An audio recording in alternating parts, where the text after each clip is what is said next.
This episode is brought to you by LifeLock. The holidays mean more travel, more shopping, more time online, and more personal info in places that could expose you to identity theft.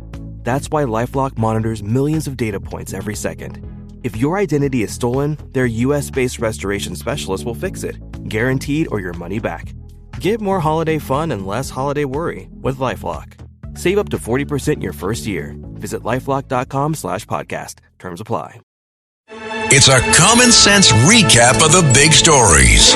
It's Katz and Cosby on 77 WABC. By the way, is Michael Goodwin on? He is. He just let's joined go us. to Michael Goodwin. Now let's go to Michael Goodwin, Pulitzer Prize winning columnist of the New York Post. Michael, this new news about the commutations, that's amazing. Well, we're at the stage, I think, where nobody should be shocked by anything that Joe Biden does on his way out the door. I mean, I guess we're going to have to check on the furniture and the dishes, too, because they may be swiped in the middle of the night. I mean, there just seems to be no bottom. And as you were saying, it's pretty clear that this is well beyond his ability to understand these cases. So he did not make an individual decision in the first batch of over 1,000, 1,500, Michael, or this batch, 37 out of 40. And there are 40 death row inmates in the federal system, and he's commuting the sentences of 37 of them. Makes you wonder, what about the other three? What did they do that was so different? Do you know what it is? You know what it is? One of them is Dzhokhar Tsarnaev. It's the Boston Marathon bomber. I was waiting for him to commute his. And the other one that killed 18 people in Pittsburgh? Such a fine young man. Why not spring him, too? Why not give him a break? I mean, it's extraordinary what we're witnessing, and I got to say, January 20th can't come soon enough. You know, one of the things in the statement, and again, we don't even know if he's writing the statement, to John's point, we have no idea. In the statement, he says it will bring justice to the system, to the courts. I'm thinking, are you kidding me? What about justice to the families and victims? I mean, exactly. Like, where's their justice, especially some of these heinous criminals that he's now, giving them a break right before Christmas? Where is the justice for the victims' families? Yeah, and the whole thing is curious in the sense that his administration said it would not pursue the death penalty. Merrick Garland basically made that decision, although it did prosecute the one terror case in New York, but the jury turned it down. So I don't understand even the inconsistency here. If these people have been convicted of the crimes, and then there is generally a separate process for the penalty phase, the death penalty phase, and they apparently, I mean, the juries back this in all these cases. What exactly is the president doing? What sort of extenuating circumstance or good conduct would justify? Now, they're all going to be now hit with life in prison, but why are they getting this? What have they done to deserve this? There was no, to my knowledge, there was no outstanding question about their guilt or about the jury's decision. So what exactly is the point here? I mean, we have a right to know, Michael, right? These were heinous crimes that these people were convicted of. A jury or a judge heard the case, decided that these people needed to be killed. And I don't know where he comes off just saying, I'm going to commute these sentences and give them life in prison. Yeah, look, I mean, that is the power. The power is definitely there, but this feels abusive. He's abusing the power. And I have to say that this only makes it more certain that Donald Trump is going to pardon just about everybody, if not everybody, involved in the January 6th Capitol riot. I mean, if this is the Democrats' version of justice, then certainly Trump is entitled to his version of justice too. Michael, this is Peter King. I always thought any type of serious crime, if you're going to commute the sentence, if you're going to reduce it, if you're going to pardon anyone, you really have to give the reasons why. The public is entitled to know why. Now, if he's going to say he's against all capital punishment, then why let 3 people go to the gas chamber? I mean, you can't have it both ways. He really has an obligation to say why in each of those 37 cases those people are not going to get the penalty that they were sentenced to.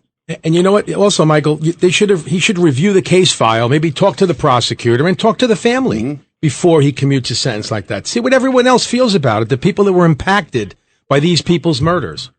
Yes, I mean, even in New York, when there is a cop killer, for example, is released by the parole board after a certain period, to my knowledge, the families are not only notified, I think they're given the right to appear at the hearing. Yes.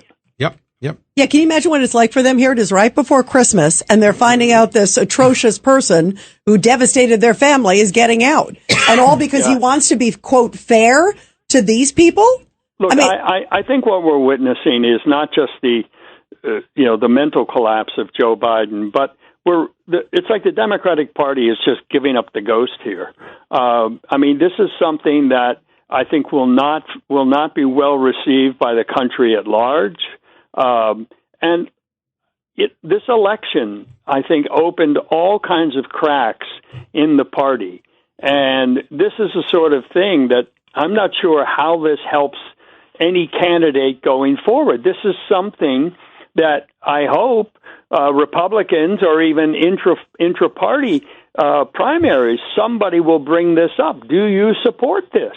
Do you support what Joe Biden did? Do you support him pardoning his son for 10 years, right, going back 10 years? Do you support commuting the sentences of 37 out of the 40 death row inmates? And one worse, commuting the sentence or pardoning people that have not been convicted.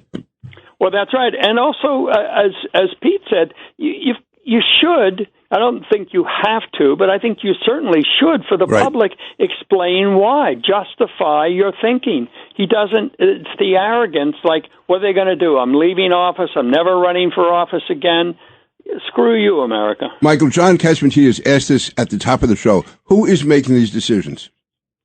Yeah, good. That's the question, right? I raised it in my column the other day too, on the Journal piece. I mean, where is the media? Is there still a media in America? Isn't there a free press somewhere? I mean, there's no questions. That Wall Street Journal story that laid all of this out about how people can't even see Biden. Is there an American Bar Association that stands up and says, this is wrong? Is there a free press that stands up and says this is wrong? I mean, when did we go to hell? Well, I think because it's all Trump derangement syndrome. This is all about we will do anything to defeat Donald Trump. We will not hold our party to the same standard that we hold the other party to because we're on the team.